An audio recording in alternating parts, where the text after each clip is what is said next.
Episode 19 की शुरुआत divine RAM से होती है, जहाँ हेवनली लॉर्ड किसी टेंशन में थे, कुछ सोच रहे थे। वहाँ शिंजी आता है और उन्हें पूछता है कि आखिर आप किस बारे में सोच रहे हैं। हेवनली लॉर्ड बताते हैं कि उन्हें किसी आदमी का जेड कप चाहिए क्योंकि इन्हें वो पसंद आ गया है, पर वो आदमी इन्हें वो कप नहीं दे रहा है क्योंकि ये कप उसके लिए भी कीमती है। मतलब बिना बात की अट्रैक्शन हो रही है हेवनली लॉर्ड को, जो उनका नहीं है, फिर भी वही उन्हें चाहिए। ये सब सुन शिंजी सोचता है कि यहाँ डिवाइन रैन में मोटर रैन के मुकाबले में सच में बहुत सुकून है, क्योंकि हेवनली लॉर्ड को बस एक कप की वजह से परेशानी हो रही है और वहाँ तो पता नहीं क्या क्या चलते रहता है और लोगों के लिए जिंदगी कितनी टफ है वहाँ। शिंजी हेवनली लॉर्ड को समझाता है कि किसी भी चीज की डिजायर रखना, उस चीज के लिए ऑब्सेशन रखना ठीक नहीं है। वो यही बातें खुद के लिए भी बोल रहा था। हमें अब योलान को दिखाते हैं। वो जहाँ रहती है उस जगह का नाम गार्डन है। यहाँ उसकी 3 दोस्तें आती हैं। ये चारों इंक्लूडिंग योलान शिंजी के फैंस हैं, यानी उसके बारे में अक्सर बातें किया करते हैं। ये लोग आज भी शिंजी की ही बातें कर रहे थे। योलान लोगों को इमोर्टल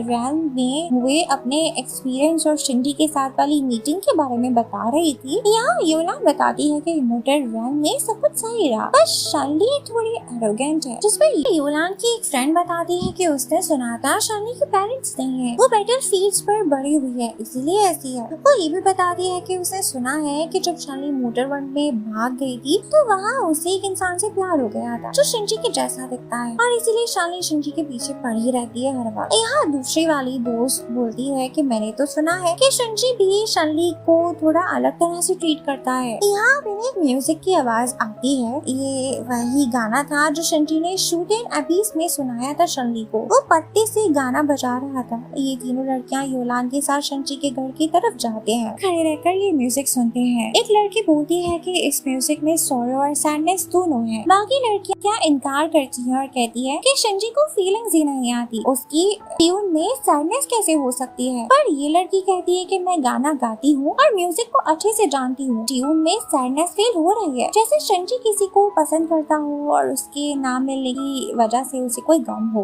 ये सुन योलान को लगता है कि कहीं शार्ली और शिंजी का तो कुछ चल नहीं रहा। वो फौरन फुरंग से इस बात के बारे में कंफर्म करने जाती है। फुरंग इस वक्त बाथ टब में था, लेटा हुआ था। योलान यहाँ जबरदस्ती घुसकर फुरंग से सवाल करने लगती है कि उसने शार्ली और शिंजी के बीच कहीं कुछ स्ट्रेंज तो नोटिस नहीं करा, वो दोनों कभी अकेले तो नहीं होते थे वगैरह। लेकिन फुरंग की बातों से कुछ स्ट्रेंज नहीं लगता, तो योलान सुकून की सांस लेकर यहाँ से चली जाती है। हमें दिखाते हैं आप डिवाइन रैन के एंट्री गेट को, जहाँ सारे गेस्ट एक एक करके इस 100 फ्लावर बैंक्वेट के लिए तशरीफ ला रहे थे। वहाँ साइड में कहीं फुरंग भी बैठा था जो अपने एक दोस्त बाय का इंतजार कर रहा था। हमें बाय को भी दिखाते हैं जो बादलों में ट्रैवल करके यही आ रहा था अपने एक अटेंडेंट के साथ। इनके पास कुछ खजाना भी था जो शायद गिफ्ट देने के लिए ला रहे थे। ये लड़का नॉर्थ वाटर ट्राइब का प्रिंस है। इसे स्पीड में कोई टकरा जाता है और इसका खजाना गिर जाता है। अब ये ट्रेजर इम्पोर्टेंट था इसलिए वो उसे ढूंढने लगता है। वो सारा खजाना समेट लेता है, पर तभी ही एक आदमी उसे गले से खींच लेता है और बाय गायब हो जाता है। डिवाइन रैन में वापस आए तो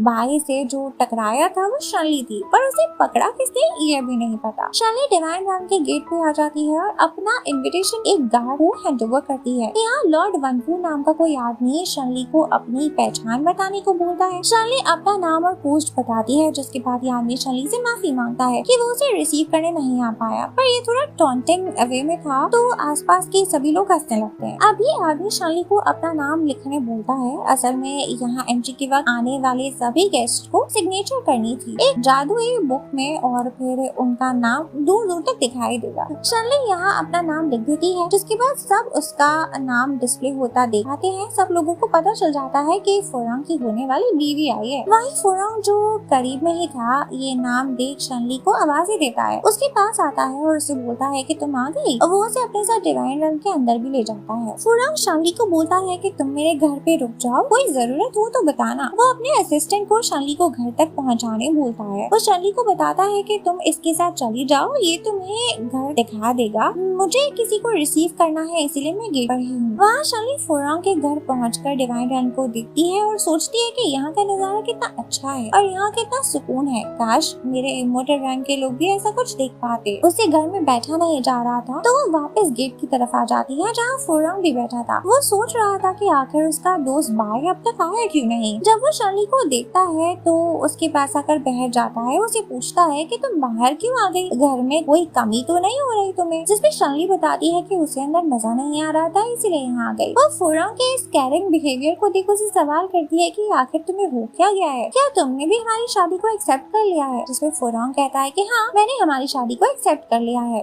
वो उसे बताता है कि वैसे भी हम दोनों एक दूसरे से प्यार तो करते नहीं है और शादी के बाद भी नहीं करने वाले, हमें एक दूसरे से प्रॉमिस करना होगा कि हम शादी के बाद सिबलिंग्स और बडीज की तरह रहेंगे, एक दूसरे की प्राइवेट लाइफ और अफेयर्स के बीच नहीं आएंगे। फुरंग ने तो एक कॉन्ट्रैक्ट भी बना लिया था जो वो शनली को साइन करने बोलता है, पर शनली मना कर देती है। फुरंग बोलता है कि कहीं तुम्हारे दिल में मेरे लिए फीलिंग्स तो नहीं आ गई है जो तुम ये साइन नहीं करना चाहती, जिसमें शनली बताती है कि ऐसा हो ही नहीं सकता कि मेरे दिल में तुम्हारे लिए कभी कोई फीलिंग्स आए, इसलिए मेरे लिए ये पेपर्स बेमायने हैं, लेकिन वादा रहा कि हम शादी के बाद भी अपनी अपनी लाइफ जिएंगे, एक दूसरे के पर्सनल अफेयर्स में नहीं पड़ेंगे, लेकिन अगर तुमने किसी को परेशान करा तो मैं जरूर तुम्हारी पिटाई करूंगी। शनली को दिखाते हैं जो अब एक पत्ता उठाकर वो वाला म्यूजिक गाने लगती है जो कुछ देर पहले शनजी ने बजाया था। हमें फिर से योलान और उसके दोस्तों को दिखाते हैं, इन्हें भी वो ट्यून सुनाई देता है। पहले तो ये लोग ये सोच एक्साइटेड हो जाती है कि शनजी फिर से म्यूजिक बजा रहा है, लेकिन इन्हें रियलाइज होता है कि आवाज फुरंग के घर से आ रही है। ये समझ जाते हैं कि म्यूजिक शनली बजा रही होगी। इनके मन में सवाल आता है कि आखिर शनजी वाला म्यूजिक शनली को कैसे पता, कहीं उनके बीच कुछ सच में तो नहीं है। और यही बात को कंफर्म करने के लिए ये चारों फुरंग के घर की तरफ बढ़ने लगती है। वहाँ फुरंग तो ये ट्यून सुन बहुत इमोशनल हो रहा था, उसकी आँख से आंसू आ रहे थे। वो कहता भी है कि म्यूजिक बजाने वाला इस चीज में माहिर नहीं लग रहा, लेकिन म्यूजिक काफी टचिंग है। उसे उसका असिस्टेंट आकर बताता है कि योलान और उसकी फ्रेंड्स इसी घर की तरफ गुस्से में बढ़ रही हैं। फुरंग समझ आता है कि वो शनली की म्यूजिक की वजह से यहाँ आ रही है। अब तक शनली का पत्ता गिर गया था इसलिए म्यूजिक बंद हो जाती है। फुरंग लेडीज को रोकता है, वो नहीं चाहता था कि यहाँ कोई तमाशा बने। ये लेडीज फुरंग से पूछती है कि आखिर शनली को शनली वाला म्यूजिक कैसे आता है, जिसपे फुरंग बात को संभालने के लिए कह देता है कि ये म्यूजिक तो शनली ने मेरे और शनली के सामने ही बजाया, लेकिन मैं तो भूल गया था ये ट्यून। लेकिन देखो शनली को याद था इसलिए वो बजा रही होगी, उनके बीच ऐसा कुछ नहीं है जैसा तुम सब समझ रही हो। योलान की दोस्तें ये बात मानकर यहाँ से चली जाती है, पर योलान आसानी से मानने वालों में से नहीं थी। वो पुलिस की तरह फुरंग से सवाल करती है, जैसे कब, कहाँ, कैसे ये म्यूजिक शनली ने सीखा होगा। जिन सवालों का जवाब फुरंग बहुत ही कॉन्फिडेंस से देता है, इसीलिए उसके झूठ को योलान सच समझकर यहाँ से चली जाती है। योलान तो आगे कुछ नहीं कर पाई, पर बाकी तीनों लड़कियाँ आपस में बात करती है। उन्हें अभी शक था कि फुरंग झूठ बोलकर शनली को बचा रहा है। शनली का शिंजी के साथ कोई चक्कर तो जरूर है। वो लोग शनली को यहाँ से भगाना चाहती थी, पर इस काम के लिए वो लोग शिंजी का नाम नहीं लेना चाहते थे, उसकी रेपुटेशन को बचाने के लिए। तो ये लोग सोचती है कि फुरंग जब शनली को प्रोटेक्ट कर सकता है तो हम भी उसी का नाम लेकर शनली पे हमला करेंगे, ताकि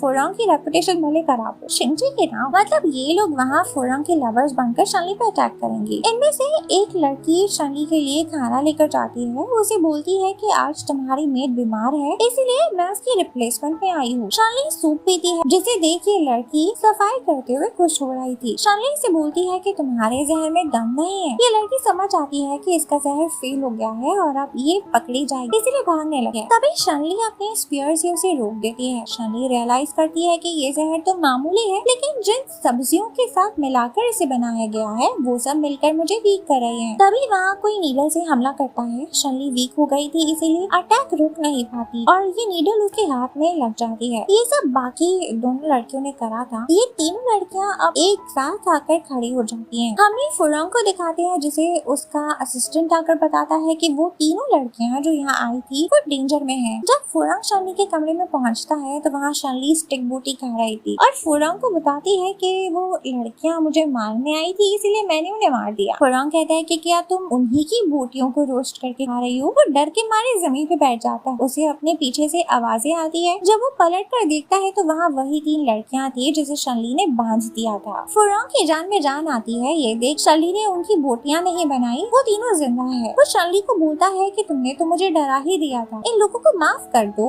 ये लोग दोबारा ऐसा नहीं करेंगी। शनली पूछती है कि आखिर मैं किस लिए इन्हें छोड़ दूं, जिसमें फुरंग कहता है कि मेरे लिए अपने फियांस के लिए इन्हें छोड़ दो, चलो इन्हें खोल दो ताकि तुमसे माफी मांग सके। जिसपे शनली मान जाती है और इन लड़कियों की रस्सी को खोल लेती है और बजाय शनली से माफी मांगने की ये लड़कियां जोर जोर से शोर मचाने लगती हैं कि शनली बहुत बुरी है, ये सारे इमोटल्स ही बुरे होते हैं, शनली ने हमें नुकसान पहुंचाया वगैरह वगैरह। यहाँ फुरंग उन्हें चुप करवाने की बहुत कोशिश करता है, पर ये तीनों शोर मचा रही थी। बात इतनी बढ़ जाती है कि यहाँ हेवनली लॉर्ड अपनी कुछ साथियों के साथ आ जाते हैं और पूछते हैं कि आखिर यहाँ चल क्या रहा है। शनली बताती है कि जब फुलोंग और शिंजी हमारे इमोर्टल रैन में आए थे तो हमने उन दोनों को अच्छे से सर्व करा, उन्हें एंटरटेन करा, और अब जब मैं यहाँ आई हूँ तो मेरी जान लेने की कोशिश कर रहे हैं ये लोग। वो बताती है कि कैसे इनमें से एक लड़की ने मेरे खाने में जहर डाला, दूसरी ने तो हवा में ही जहर मिला दिया और तीसरी ने जहर वाली सिल्वर नीडल से मुझे मारने की कोशिश की। वो बताती है कि मेरे पास सारे प्रूफ्स हैं कि ये तीनों मुझे मारना चाहती थी। हेवनली लॉर्ड शनली से माफी मांगता है और इन तीनों लड़कियों को शनली पर अटैक करने के जुर्म में जेल में डालने कहता है। शनली को लग रहा था कि लड़कियां फुलोंग के प्यार में पागल हैं, इसीलिए उसे नुकसान पहुंचाने आई थी और अगर वो यहाँ रही तो कल को कोई और भी आकर इसे मारने की कोशिश करेगा। वो हेवनली लॉर्ड से रिक्वेस्ट करती है कि वो उसे डिवाइन रन में किसी ऐसी जगह रहने दे जहाँ सुकून हो। हेवनली लॉर्ड उसे बताते हैं कि हमारे यहाँ वेस्ट गार्डन एक सुकून भरी जगह है, वहाँ रह सकती हूँ, तुम्हें कोई डिस्टर्ब नहीं करेगा। शनली मान जाती है, जिसके बाद हेवनली लॉर्ड उसे बताता है कि वहाँ शिंजी भी रुका हुआ है, तुम तो वैसे भी उन्हें जानती हो ना, तो तुम लोगों को ज्यादा मसला नहीं होगा। शनली दिल में बोलती है कि इन्होंने मुझे पहले क्यों नहीं बताया, वरना मैं हाँ नहीं बोलती। उसे लग रहा था कि शिंजी के साथ रहने से सिचुएशन ऑकवर्ड हो जाएगी और वो अब वेस्ट गार्डन में रहने आ जाती है। वो देखती है कि ये जगह शिंजी जब शनिवान बन के मोटर वर्ल्ड में रह रहा था ठीक उसी घर के जैसा है। उसे लगता है कि यहाँ रहकर उसकी स्पिरिट एनर्जी जल्दी रिकवर हो जाएगी। वहाँ छोटी सी नदी भी थी जिसमें फिशेस। शनली बोलती है कि अरे वाह, ये फिशेस तो काफी मोटी है। तभी वो फिशेस इंसानी बच्चों में बदल जाती हैं और सारे इसे इसके कपड़ों से पुल करके पानी में बुला लेते हैं। शनली पानी में गिर जाती है।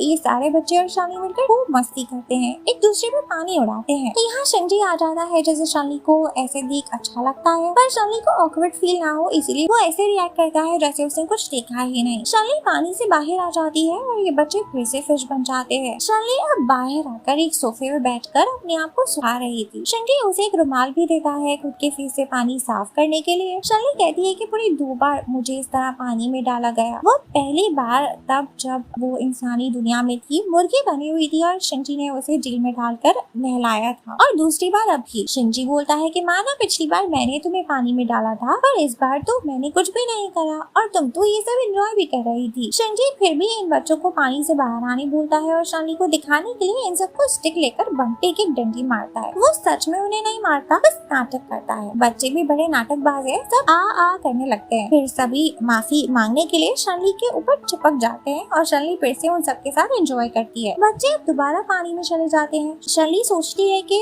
उसे आने से पहले लग रहा था कि शिंजी के साथ यहाँ रहना बहुत ऑकवर्ड हो जाएगा, लेकिन इन सब के बाद उसे ऐसा कुछ भी नहीं फील होता। शिंजी शनली को बोलता है कि सामने वाले कमरों में से तुम अपने लिए कोई भी कमरा सेलेक्ट कर सकती हो और यहाँ के अटेंडेंस ये बच्चे ही हैं, शनली की सेवा करेंगे। शनली कहती है कि उसे नहीं चाहिए ये बच्चे, पर सुबह उठते ही ये बच्चे शनली के पास आ जाते हैं और कोई शनली के बाल बनाता, कोई शनली के साथ मस्ती करता, कोई शनली का रूम साफ करता, तो कोई शनली को एंटरटेन करता। अब शनली इन सबको यहाँ से जाने कहती है, तो ये सब उसे बोलते हैं कि इन्हें शिंजी ने बताया था कि शनली बाकी डिवाइनर्स की तरह नहीं है जो कल्टिवेट करके गुजारा कर ले। उसे खाने पीने की जरूरत पड़ेगी और अगर हम आपको सर्व नहीं करेंगे तो फिर आप कैसे जियोगे। शनली बोलती है कि मुझे भी खाने पीने की जरूरत नहीं पड़ती, तुम लोग जाओ यहाँ से। तो बात कुछ यूँ है कि शो में एक्सप्लेन नहीं करा है, लेकिन मैंने किसी और शो में देखा था कि जो एनिमल कन्वर्टेड ह्यूमन होते हैं जैसे शनली, वो असल में एक फीनिक्स है ना, ऐसे लोगों को खाने की जरूरत होती है। हम नॉर्मल इंसान की तरह वो खाकर ही जी पाते हैं, लेकिन ये जो डिवाइन रन वाले होते हैं इन्हें जिंदा रहने के लिए खाना पीना नहीं चाहिए होता। वो हवा और बाकी एलिमेंट्स का यूज करके उन पे गुजारा कर लेते हैं, इसलिए खाने की जरूरत तो शनली को थी, पर वो बोलती नहीं है। तभी वहाँ शिंजी आ जाता है और शनली से पूछता है कि क्या हुआ, करने दो ना इन बच्चों को तुम्हारी सेवा। शनली इन बच्चों से बोलती है कि तुम लोग जाओ यहाँ से, मुझे सर्व शिंजी करेगा। बच्चों के जाने के बाद शिंजी शनली से पूछता है मैं तुम्हें कैसे सर्व करूँ। तभी योलान यहाँ आ जाती है। वो कुछ फ्रूट्स लेकर आई थी और शनली एंड शिंजी के बीच की कॉन्वर्सेशन को सुन उसके हाथ से वो सेब का बास्केट गिर जाता है। वो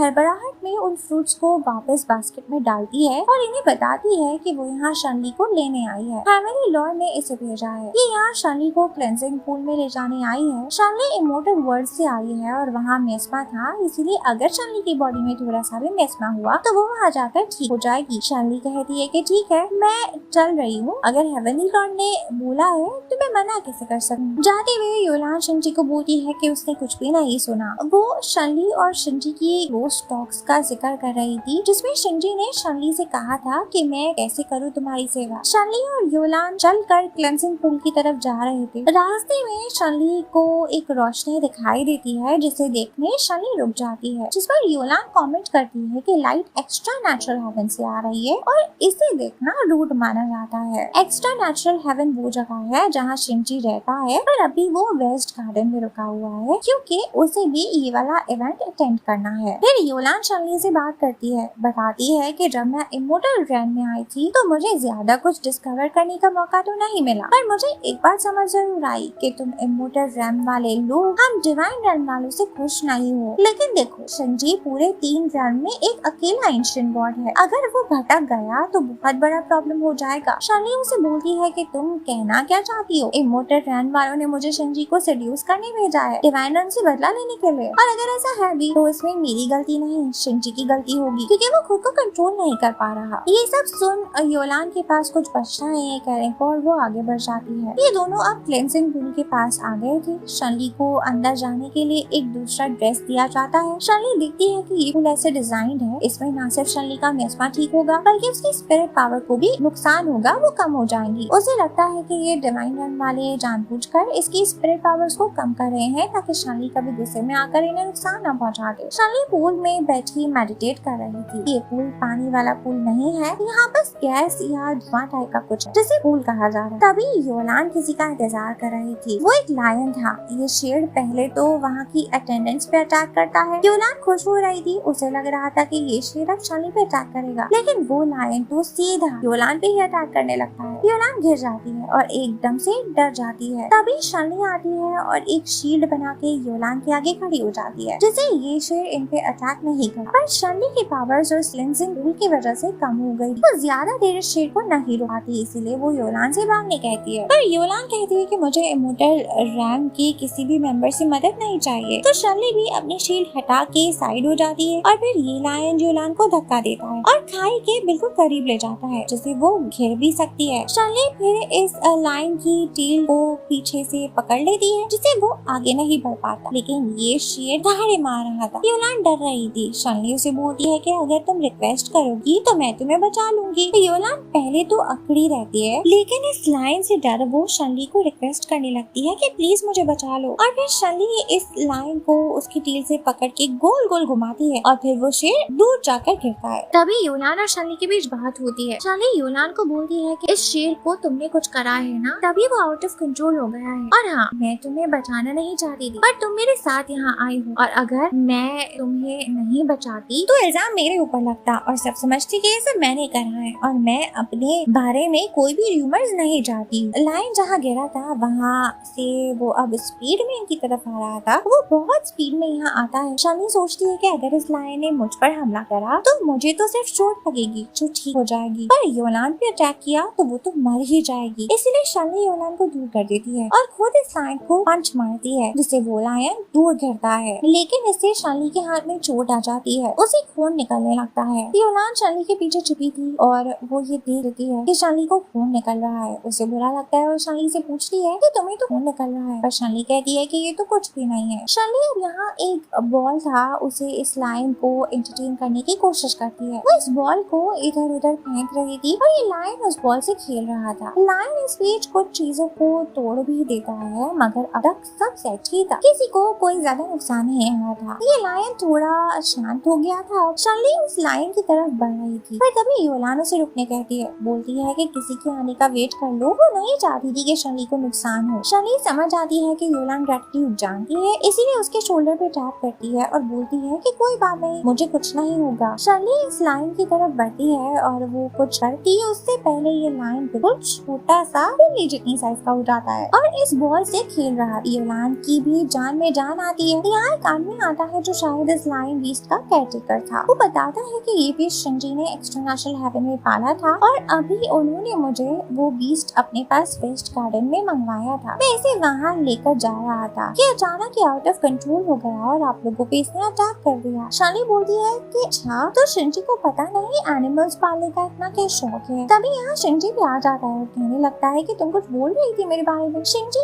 शनली की चोट देखता है कि तुम्हें क्या हुआ है, जिसमें शनली कहती है कि ये तो बस मामूली सी चोट है। शिंजी केयर टेकर को शनली और इस छोटे लायन बीस्ट को वेस्ट गार्डन ड्रॉप करने बोलता है और ये भी कहता है कि शनली के लिए डॉक्टर से बुलवा के इलाज करवाओ। खुद शिंजी यहाँ अकेले में योलान से बात करता है और उसे बताता है कि मुझे मालूम है तुमने इस लायन बीस्ट को कुछ करा था जिससे वो आउट ऑफ कंट्रोल हो गया, तुम्हें ऐसा नहीं करना चाहिए था। योलान शिंजी से माफी मांगती है और कहती है कि आप एक एंशिएंट गॉड हो और शिंजी आपसे इतना रूडली बात करती है, मैं बस उसे सबक सिखाना चाहती थी। पर शिंजी बोलता है कि हम इतने क्लोज भी नहीं है, मुझे अपनी जिम्मेदारी पता है। वो जाते हुए योलान को वार्न करता है कि आज तो सिचुएशन संभल गई, नेक्स्ट टाइम कुछ भी हो सकता है। वहाँ वेस्ट गार्डन में शनली अपने आप को खुद ही बैंडेड लगा देती है और फिर वो जब रूम से बाहर आती है तो देखती है कि वो केयरटेकर उस छोटे लायन को लीश पहनाकर उसे कंफर्टेबल करने की कोशिश कर रहा था, लेकिन वो अनकंफर्टेबल हो रहा था। शनली बोलती है कि इसकी रस्सी को छोड़ दो, ये खुद ही ठीक हो जाए। जिसपे यामी शनली से कहता है कि ठीक है, इसे आप खेल लो। वैसे भी शिंजी ने इसे यहाँ खास आपके लिए मंगवाया था ताकि आप इसे अपना टाइम पास कर सको इसके साथ और बोर ना हो। फिर ये आदमी चला जाता है। छोटा लायन अभी यहाँ था। शनली उसकी रस्सी छोड़ देती है और ये लायन भी शांत हो जाता है। शनली सोचती है कि मैं शिंजी को समझ नहीं पाती, कभी वो मेरी इतनी केयर करता है और कभी ऐसे रिएक्ट करता है जैसे मुझे जानता ही ना हो। कहीं वो मुझे इस लायन की तरह तो नहीं समझता, खाली वक्त में मुझसे टाइम पास करता है। एपिसोड यहीं खत्म हो जाता है। वीडियो कैसी लगी कमेंट्स में जरूर बताना। अगर आपको वीडियो पसंद आई हो तो चैनल को सब्सक्राइब, वीडियो को लाइक शेयर करना ना भूले, इससे हमें मोटिवेशन मिलेगी। नेक्स्ट पार्ट चाहिए हो तो वो